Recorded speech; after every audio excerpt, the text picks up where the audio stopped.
Assalamu alaikum bауырлар. Бүгін бір бауырымның өтініші бойынша Амана Расул аяттарын үйренетін боламыз. Бақара сүресінің соңғы 2 аяты.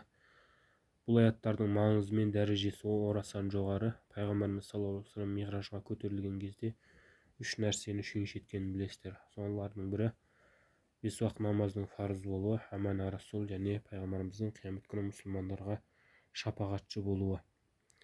Бұл аяттың қасиеті жайында айтылған хадистері өте көп.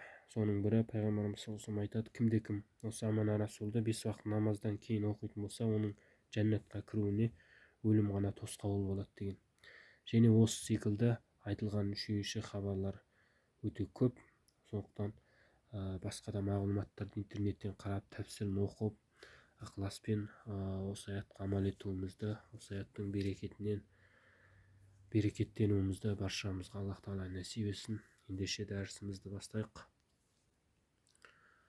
Бисмиллахир-рахманир-рахим. آمن الرسول بما أنزل إليه من ربه والمؤمنون كل آمن بالله وملائكته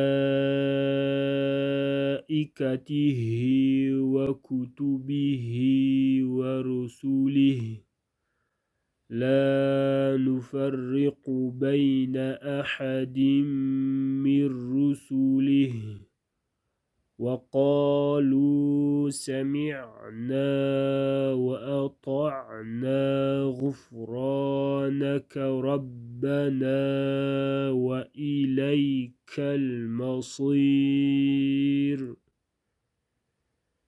لا يكلف الله نفسا إلا وسعها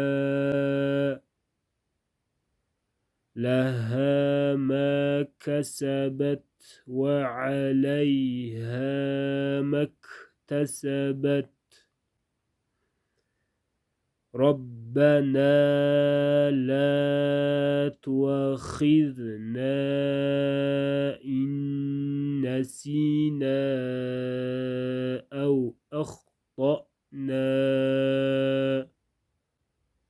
ربنا ولا تحمل علينا إصرا كما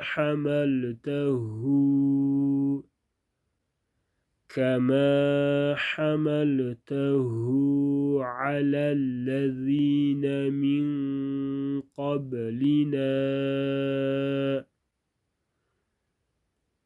ربنا ولا تحملنا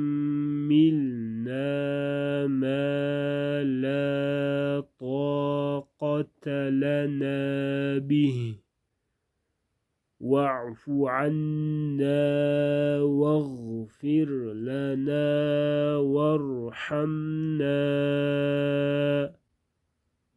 أنت مولانا فانصرنا على القوم الكافرين.